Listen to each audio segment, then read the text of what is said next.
السلام علیکم ویورز، ہمارے چینل پر خوش آمدید۔ میرا نام عارفہ ہے، میرا تعلق لاہور سے ہے۔ میں اپنے نانا نانی کے ساتھ رہتی تھی کیونکہ میرے والدین کا انتقال ہو گیا تھا۔ ان کے انتقال کے بعد میرے ابا کے گھر والوں نے مجھے اپنے ساتھ رکھنے سے انکار کر دیا اور اسی لیے مجھے میری نانی کے حوالے کر دیا گیا۔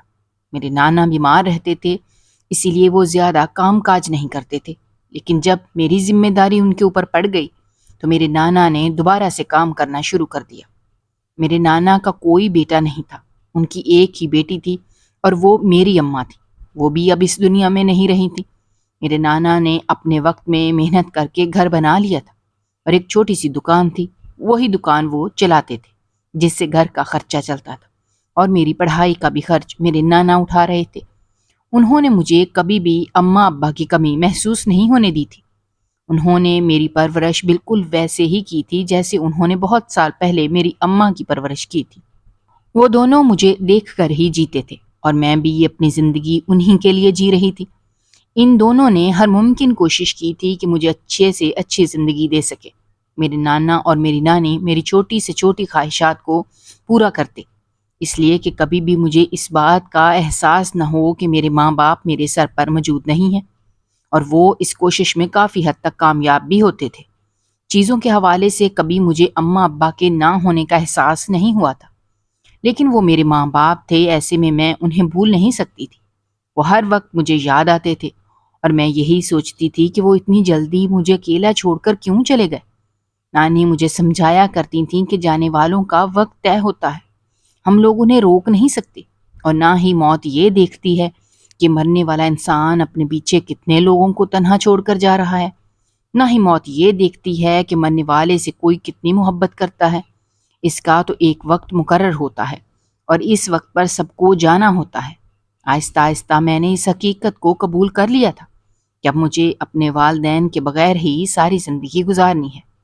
جتنی جلدی میں اس حقیقت کو قبول کرتی، اتنی جلد ہی میں اپنی زندگی میں آگے بڑھ سکتی تھی۔ نانا نانی نے بہت مدد کی تھی اور آخر کار میں نے اپنی زندگی کو جینا شروع کر دیا تھا۔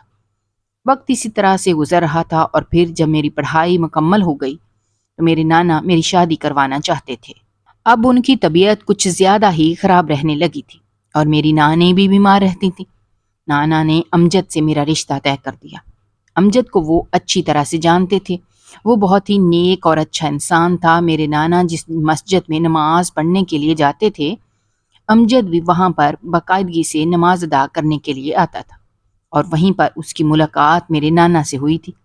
وہ ایک بہت ہی سلجھا ہوا اور سمجھدار نوجوان تھا، بڑوں کی عزت کرنے والا، اور دین کی طرف بھی اس کا کافی رجحان تھا۔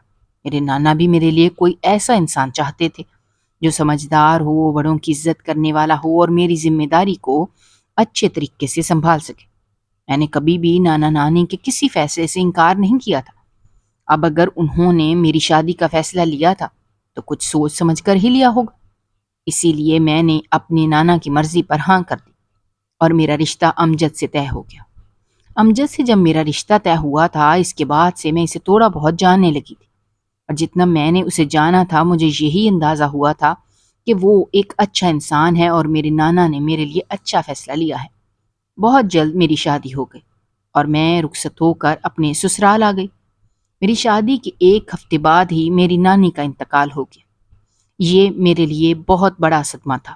میری نانی میری ماں بھی تھی، لیکن اس مشکل وقت میں میرے شوہر نے میرا ساتھ دیا اور مجھے سہارا دیا۔ اسی کی بدولت میں بہت جلدی اس غم سے باہر آ گئی اور میں نے اپنی زندگی دوبارہ اسی طریقے سے جینی شروع کر دی۔ میرے سسرال میں میرا ایک جیٹھ اور جیٹھانی تھی، میری ایک چھوٹی نند تھی اور میری ساس سسر تھے۔ ان سب کا رویہ میرے ساتھ اچھا تھا اور میں نے بھی کبھی ان لوگوں کی خدمت میں کوئی کسر نہیں چھوڑی تھی۔ میرا شوہر میرا بہت خیال رکھتا تھا۔ میں اپنی زندگی میں خوش تھی اور میرے نانا مجھے خوش دیکھ کر وہ بھی خوش رہنے لگے تھے، لیکن نانی کے چلے جانے کے بعد وہ اکیلے ہو گئے تھے۔ مجھے ان کی تنہائی کا احساس تھا، اسی لیے وقت نکال کر ان کے پاس چلی جاتی۔ اب تو وہ بہت زیادہ بیمار رہنے لگے تھے، اسی لیے میں نانا کے پاس گھر آ کر رہنے لگی۔ 1 مہینے میں ان کے پاس رہی تھی، میں نے ان کی خدمت کی تھی، اور پھر 1 مہینے کے بعد وہ بھی نانی کی طرح مجھے چھوڑ کر چلے گئے۔ اس وقت بھی میرا شوہر میرے ساتھ تھا۔ میں نے اس غم کو سہ لیا۔ میرے نانا کے انتقال کے بعد ان کا گھر مجھے مل گیا تھا۔ میں نے اس گھر کو بند کر دیا اور واپس اپنے سسرال آ کر رہنے لگی۔ لیکن تھوڑے ہی دنوں بعد مجھے یہ خبر ملی تھی کہ میری نانا کے گھر پر کسی نے قبضہ کر لیا ہے۔ جب میں اپنے شوہر کے ساتھ وہاں پہنچی تو کچھ لوگوں نے میرے نانا کے گھر کے تالے توڑ دیے تھے اور گھر پر اپنا قبضہ جما لیا۔ ان لوگوں نے کہا کہ میرے نانا نے کچھ عرصہ پہلے کاروبار شروع کرنے کے لیے ان سے قرضہ لیا تھا اور ان سے وعدہ کیا تھا کہ وہ جلد اس قرض کو ادا کر دیں گے، لیکن وہ اس قرض کو ادا نہیں کر پائے تھے۔ اسی لیے اب ان کے انتقال کے بعد وہ جانتے ہیں کہ ان کا قرض کوئی ادا کرنے کے لیے تیار نہیں ہوگا، کیونکہ نہ تو ان کا کوئی بیٹا ہے جس سے وہ اپنے قرض کا مطالبہ کرتے۔ اسی لیے انہوں نے میرے نانا کے گھر پر قبضہ کر لیا۔ میرا شوہر قرض ادا کرنے کے لیے تیار تھا، لیکن جتنی رقم ان لوگوں نے بتائی تھی وہ دینا ہمارے بس کی بات نہیں تھی۔ مجھے یقین تھا کہ وہ لوگ جھوٹ بول رہے ہیں۔ میرے نانا نے کبھی بھی کسی سے قرض نہیں لیا تھا۔ وہ کم میں گزارا کر لیتے تھے، لیکن کبھی بھی کسی سے پیسے ادھار نہیں مانگتے تھے۔ یہ صرف انہوں نے میرے نانا کا گھر ہتھیانے کے لیے جھوٹ کا سہارا لیا تھا، کیونکہ وہ جانتے تھے کہ نانا کا تو انتقال ہو گیا ہے۔ ایسے میں ان سے سوال جواب کرنے والا کوئی بھی نہیں ہوگا، وہ آسانی سے اس گھر کو اپنے قبضے میں لے لیں گے۔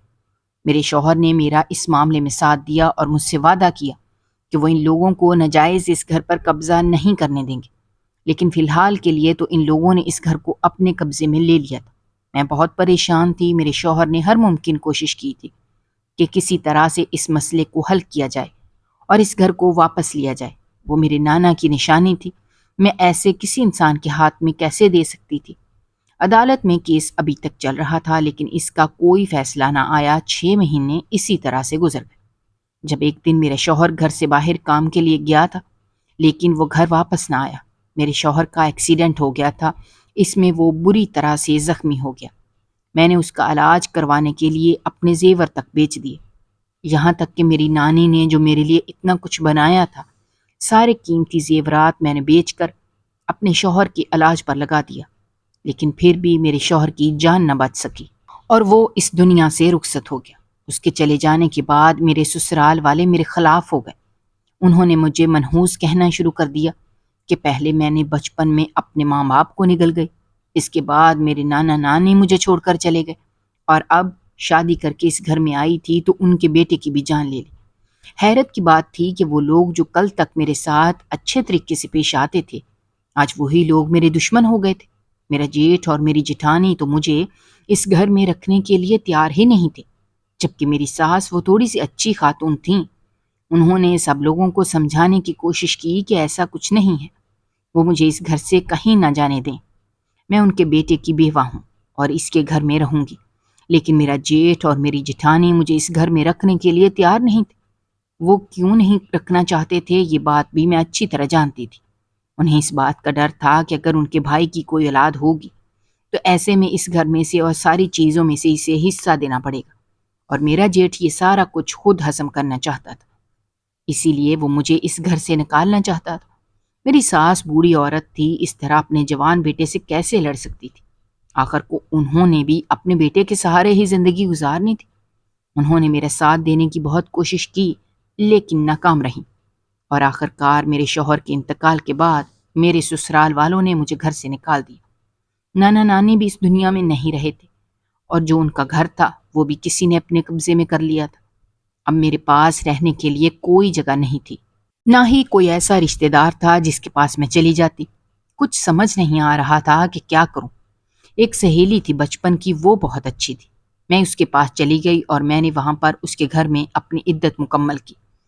اس نے مشکل وقت میں میرا بہت ساتھ دیا تھا، لیکن اب میں ساری زندگی اس پر بوجھ بن کر نہیں گزار سکتی تھی۔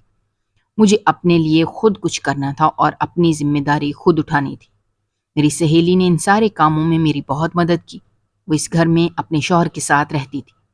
اس کا شوہر ایک اچھا انسان تھا، اس نے بھی مجھے اپنے گھر میں پناہ دے دی، اور اپنی بہن مان کر اس نے مجھے اپنے گھر میں جگہ دے دی۔ لیکن اب میں ساری زندگی ان لوگوں کے ساتھ نہیں رہ سکتی تھی، اسی لیے مجھے کچھ نہ کچھ تو اپنے لیے کرنا تھا۔ میں نے سوچ لیا تھا کہ میں نے کیا کرنا ہے۔ میں پڑھی لکھی تھی، اسی لیے ایک اسکول میں مجھے نوکری مل گئی اور میں نے اپنے لیے کرائے کا گھر تلاش کرنا شروع کر دیا۔ میری سہیلی کے شوہر نے مجھے منع کیا، یہ کہا کہ میں ان کے گھر میں رہ سکتی ہوں انہیں اس بات پر کوئی پریشانی نہیں ہے، لیکن پھر بھی میں اس طرح سے کسی پر بوجھ نہیں بننا چاہتی تھی۔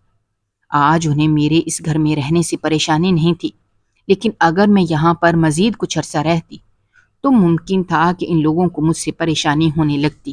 ایسے میں جو ان سے تھوڑی بہت اچھی جان پہچان تھی وہ بھی ختم ہو جاتی، اور میں ایسا بالکل نہیں چاہتی تھی۔ میں نے اس سے مدد مانگی اور اس سے کہا کہ وہ میرے لیے کوئی مناسب سا ایک کمرے کا مکان ڈھونڈتے۔ وہ لوگ اس جگہ پر کافی عرصے سے رہ رہے تھے، اسی لیے اسے تھوڑے ہی وقت میں میرے لیے ایک مناسب سا ایک کمرے کا مکان تلاش کر دیا، جس کا کرایہ بھی بہت مناسب تھا۔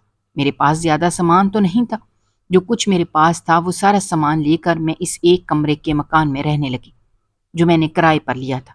دن میں اسکول چلی جاتی، وہاں سے دوپہر کو واپس آتی، اور پھر اس کے بعد میرا سارا وقت گھر میں گزرتا۔ محلے میں میرا کہیں آنا جانا نہیں تھا، کیونکہ میں اکیلی رہتی تھی، اسی لیے کہیں زیادہ آنا جانا کرنے کی وجہ سے میرے لیے مشکل کھڑی ہو سکتی تھی۔ لوگ میرے بارے میں غلط بھی سوچ سکتے تھے، اور میں ایسا بالکل نہیں چاہتی تھی۔ محلے کے کونے میں ہی کریانے کی ایک دکان تھی۔ مجھے جب بھی سامان لینا ہوتا، سودا لینا ہوتا، تو میں اسی دکان پر جاتی، کیونکہ وہ دکان میرے گھر کے قریب تھی۔ میں اکیلی رہتی تھی اور کوئی تھا نہیں، اسی لیے گھر کے کام ہوتے یا باہر کے کام ہوتے، سب کچھ مجھے خود کرنا پڑتا تھا۔ میں اکیلی سودا لینے دکان پر چلی جاتی تو دکان والا مجھ سے بہت احترام سے پیش آتا۔ مجھے اس کی یہ بات بہت پسند تھی، اسی لیے میں ہمیشہ اسی کی دکان پر جایا کرتی تھی۔ ایک دن اسی طرح سے میں اس کی دکان سے سودا لے کر اپنے گھر واپس آ رہی تھی، جب راستے میں مجھے میری پڑوسن ملی۔ میری پڑوسن سے زیادہ بات چیت تو نہیں تھی، لیکن گلی میں آتے جاتے ایک دو مرتبہ اس سے ملاقات ہوئی تھی۔ دن میں میرے پاس وقت نہیں ہوتا تھا کہ میں کسی کے گھر جاتی، اور شام کو ویسے بھی مجھے جانا کہیں پسند نہیں تھا، اور نہ ہی وہ کبھی میرے گھر آئی تھی۔ راستے میں تھوڑی بہت جان پہچان تھی، اسی لیے میں جانتی تھی۔ جب اس نے مجھے راستے میں دیکھا تو میری پڑوسن مجھے یہ کہنے لگی کہ اس بدماش کی دکان پر مت جایا کرو، اور کہنے لگی کہ یہ ایک نمبر کا آوارہ انسان ہے۔ میں اس کی بات سن کر حیران رہ گئی۔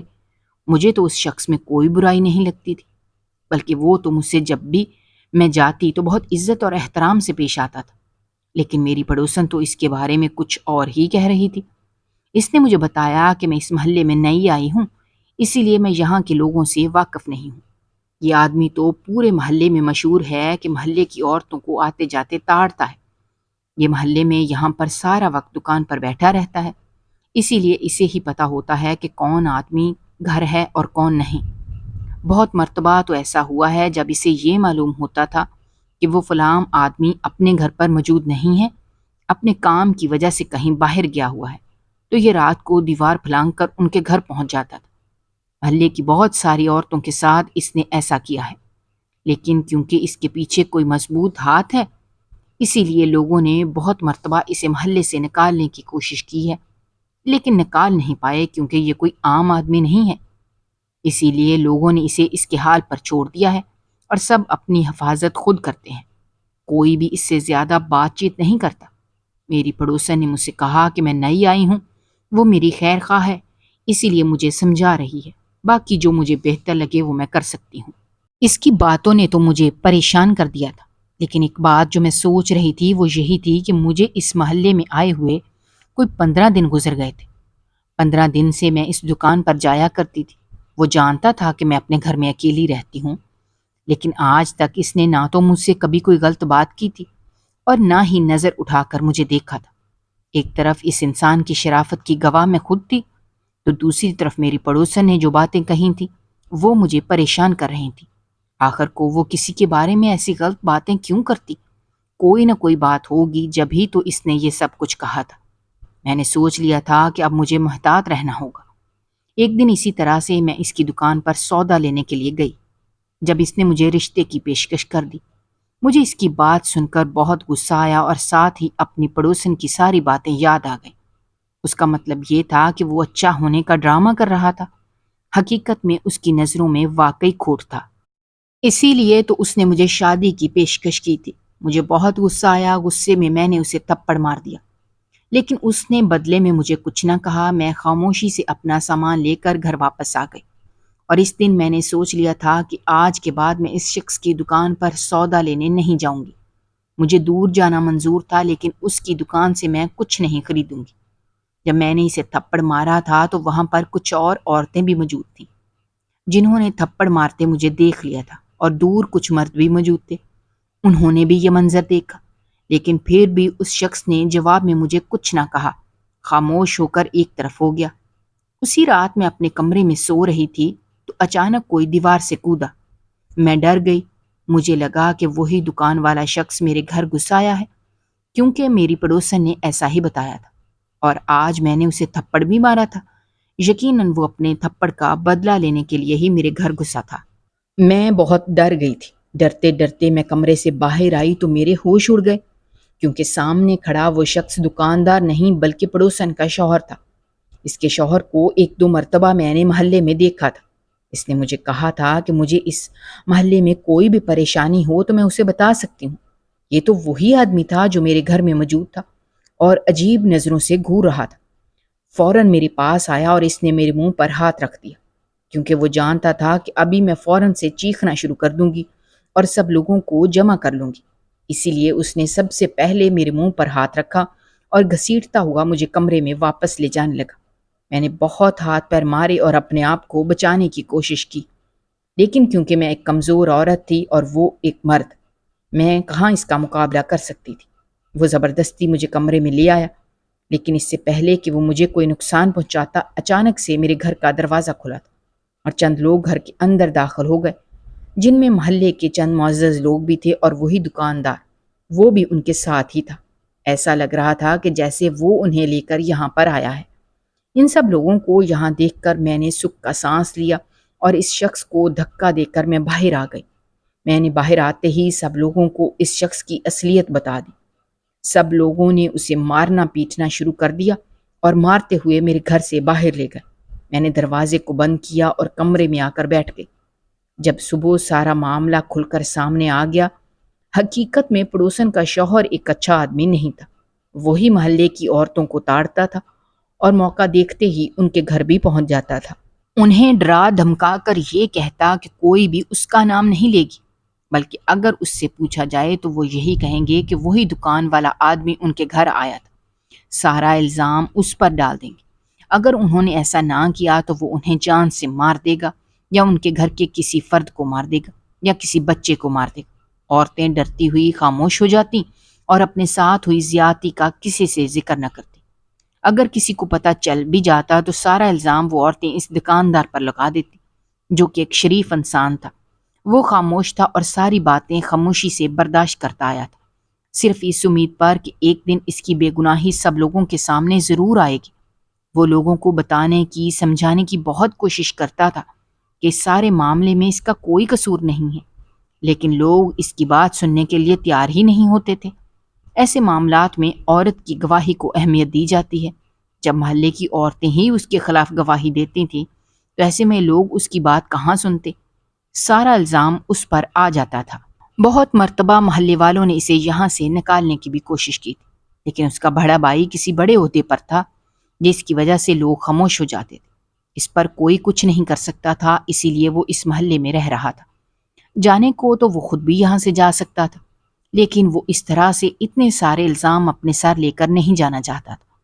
اس نے سوچ لیا تھا کہ وہ خود اپنی بے گناہی ضرور ثابت کرے گا، اور پھر جب میں اس محلے میں رہنے کے لیے آئی تھی تو وہ جانتا تھا کہ پڑوسن کے شوہر کی میرے اوپر بھی نظر ہے۔ وہ موقع کی تلاش میں تھا۔ وہ اسی طرح سے چال چلتا تھا کہ سارا الزام اس دکاندار پر آ جاتا تھا، جس کی وجہ سے نہ صرف محلے والے بلکہ اس آدمی کی بیوی خود اسی دکاندار کو غلط سمجھتی تھی، جبکہ حقیقت میں اس کا اپنا شوہر ہی اچھا نہیں تھا، بلکہ وہ دکاندار بہت ہی شریف اور اچھا انسان تھا۔ اس نے کبھی بھی کسی کو غلط نظر سے نہیں دیکھا تھا، اور پھر اس دن بھی اس نے مجھے شادی کی پیشکش اسی لیے کی تھی کیونکہ وہ جانتا تھا کہ اس گھٹیا شخص کی نظر میرے پر ہے۔ وہ موقع کی تلاش میں ہے اور موقع ملتے ہی وہ میرے ساتھ بھی وہی کرے گا جو اب تک باقی عورتوں کے ساتھ کرتا آیا ہے۔ اسی لیے وہ مجھے اس شخص سے بچانا چاہتا تھا اور مجھ سے نکاح کر کے عزت سے مجھے اپنے گھر لے جانا چاہتا تھا، مگر میں نے انکار کر دیا اور اس کو تھپڑ مار دیا۔ جب میں نے اسے تھپڑ مارا تو چند لوگوں نے مجھے اسے تھپڑ مارتے ہوئے دیکھ لیا تھا، اسی لیے اس بات کا فائدہ اس آدمی نے اٹھایا تھا اور وہ میرے گھر آ گیا۔ تاکہ بعد میں لوگ یہی سمجھیں کہ وہی دکاندار میرے گھر آیا تھا مجھ سے تھپڑ کا بدلہ لینے کے لیے، کیونکہ میں نے لوگوں کے سامنے اسے تھپڑ مارا تھا۔ یہی اس کا کام تھا، وہ اسی طرح سے کرتا تھا، کسی نہ کسی طرح سے اس دکاندار کو ان سارے معاملات میں پھنسا دیتا، اور وہ شخص چاہ کر بھی کسی کو اپنی صفائی نہیں دے سکتا تھا۔ یہاں پر بھی اس نے چال چلی تھی۔ وہ جانتا تھا کہ وہ کچھ بھی کرے گا تو سارا الزام خود بخود اسی پر آئے گا، کیونکہ میں نے سب لوگوں کے سامنے اسے تھپڑ مارا تھا، اور سب لوگ یہی سمجھیں گے کہ وہ بدلہ لینے کے لیے ہی میرے گھر آیا تھا۔ کچھ اس نے ویسے بھی اس کا کردار اس محلے میں اتنا مشکوک کر دیا تھا کہ یہاں پر کوئی بھی ایسی ویسی کاروائی ہوتی تو بنا کہے ہی سارا الزام اس پر لگ جاتا۔ دکاندار بھی یہ بات اچھی طرح سے جانتا تھا کہ آج رات کو وہ میرے گھر ضرور آئے گا، کیونکہ وہ بھی آہستہ آہستہ اس کی ساری چال بازیوں کو سمجھنے لگا تھا۔ اسی لیے وہ اس کی طاق میں تھا، اور جیسے ہی اس نے میرے گھر چھلانگ لگائی تھی، میرے گھر کی دیوار کود کر میرے گھر آیا تھا، تو وہ چند محلے کے معزز لوگوں کو لے کر میرے گھر پہنچ گیا۔ میرے گھر کا دروازہ کھول کر وہ انہیں اندر لے آیا تھا، اور ساری حقیقت خود بخود سب کے سامنے آ گئی تھی۔ اس آدمی کی ساری چالاکی سب کے سامنے آ گئی تھی کہ کس طرح سے وہ لوگوں کو بے وقوف بناتا تھا۔ جب وہ پکڑا گیا تھا تو سب عورتوں نے گواہی دے دی تھی کہ ان کے گھر میں آنے والا مرد اور کوئی نہیں بلکہ یہی آدمی تھا، جو انہیں ڈرا دھمکا کر جاتا تھا۔ ان سے زبردستی یہ کہتا تھا کہ اگر ان سے کوئی پوچھے تو وہ اسی دکاندار کا نام لیں، اگر وہ اس کا نام نہیں لیں گی تو وہ ان کے بچوں کو جان سے مار دے گا یا ان کے شوہروں کو مار دے گا۔ اسی طرح کی دھمکیاں دیتا تھا، جس کی وجہ سے وہ عورتیں ڈر جاتی تھیں اور وہی کرتی تھیں جو وہ انہیں کرنے کے لیے کہتا، اور خاموشی سے اس بے گناہ انسان پر الزام لگاتے تھے۔ اس دکاندار کی بے گناہی سب کے سامنے آ گئی تھی، جبکہ اصل مجرم بھی سب کے سامنے آ گیا تھا۔ میری پڑوسن جو دکاندار کو غلط کہہ رہی تھی، آج اس کا شوہر ہی غلط نکلا تھا۔ وہ خود حیران اور پریشان تھی۔ اس نے تو کبھی سوچا بھی نہیں تھا کہ ایسا ہو سکتا ہے۔ محلے کی جتنی بھی عورتوں نے اس دکاندار پر اب تک الزام لگایا تھا، سب نے اس سے معافی مانگی، اور اس نے سب عورتوں کو اپنی بہن سمجھتے ہوئے دل سے معاف کر دیا۔ اس انسان کو پولیس پکڑ کر لے گئی تھی۔ محلے داروں نے اسے پولیس کے حوالے کیا تھا۔ ان لوگوں کا کہنا تھا کہ وہ اسے کڑی سے کڑی سزا دلوائیں گے۔ محلے میں وہ بہت ہی معزز اور شریف بنتا تھا، اور بڑھ چڑھ کر لوگوں کی مدد کرنے کی کوشش بھی کرتا، یہ ظاہر کرنے کی کوشش کرتا کہ وہ بہت ہی نیک اور اچھا انسان ہے۔ سبھی لوگ اسے اچھا سمجھتے تھے، اسی لیے کبھی کسی کا دھیان اس طرف گیا ہی نہیں، جبکہ وہ بیچ میں سے اس قسم کی گھٹیا حرکتیں کرتا تھا۔ کوئی سوچ بھی نہیں سکتا تھا کہ وہ اچھائی کا لبادہ اوڑھ کر اس قسم کی حرکتیں کرے گا۔ محلے کے سبھی لوگ اسے بہت اچھا سمجھتے تھے، اور یہ سمجھتے تھے کہ وہ بہت ہی مدد کرنے والا اور نیک انسان ہے، لیکن اس کی حقیقت جان کر سب لوگوں نے توبہ کی تھی اور اسے اس کے کیے کی سزا دلوانے کے لیے جیل بھیج دیا تھا۔ اب میں اپنے گھر میں سکون سے رہ سکتی تھی، لیکن جو واقعہ میرے ساتھ ہوا تھا تو اس کے بعد میں بہت ڈر گئی تھی۔ میں اکیلی نہیں رہنا چاہتی تھی، اس لیے میں نے دکاندار کو ہاں کر دی، اور وہ ابھی بھی مجھ سے نکاح کرنے کے لیے تیار تھا۔ میں نے اسے اپنے بارے میں سب کچھ بتا دیا تھا، جبکہ اسے کسی بھی بات پر کوئی اعتراض نہیں تھا، اور چند محلے کے ہی لوگوں کی موجودگی میں میرا اس سے نکاح ہو گیا، اور میں وہ کرائے کا گھر چھوڑ کر اس دکاندار کے گھر آ کر رہنے لگی۔ گزرتے وقت کے ساتھ مجھے اندازہ ہوا تھا کہ وہ بہت ہی شریف اور نیک انسان ہے۔ میں نے بہت اچھا فیصلہ کیا تھا کہ میں نے اس کا ساتھ قبول کر لیا۔ میں نے ساری پرانی باتوں کو بھلا دیا اور نئے سرے سے اپنی زندگی شروع کی۔ میں نے اپنی نوکری بھی چھوڑ دی تھی، کیونکہ مجھے کام کرنے کی ضرورت نہیں تھی۔ میرا شوہر اتنا کما لیتا تھا کہ ہم دونوں کا بہت اچھا گزارا ہو جاتا تھا۔ میں اپنی زندگی میں اپنے شوہر کے ساتھ خوش رہنے لگی تھی، اور مجھے کسی چیز کا ڈر نہیں تھا، کیونکہ میں جانتی تھی کہ میری حفاظت کرنے والا میرے ساتھ موجود ہے، جو مجھے ہر مشکل سے بچا سکتا ہے۔ جب میں اس کے نکاح میں نہیں تھی تب بھی اس نے میری مدد کی تھی، اور اب تو میں اس سے نکاح کر چکی تھی، تو میں اچھی طرح سے جانتی تھی کہ وہ ہر طرح سے میری حفاظت کرے گا۔ جو میں نے کیس اپنے نانا کے گھر کے لیے کیا تھا، وہ کیس بھی میں جیت گئی تھی، اور میرے نانا کا گھر بھی مجھے واپس مل گیا تھا، اور ان سارے کام میں بھی میرے شوہر نے میری بہت مدد کی تھی۔ اگر آپ کو ہماری کہانیاں پسند آ رہی ہیں تو ہمارے چینل کو سبسکرائب کیجیے، ویڈیوز پر کمنٹ کیجیے اور شیئر کیجیے۔ شکریہ۔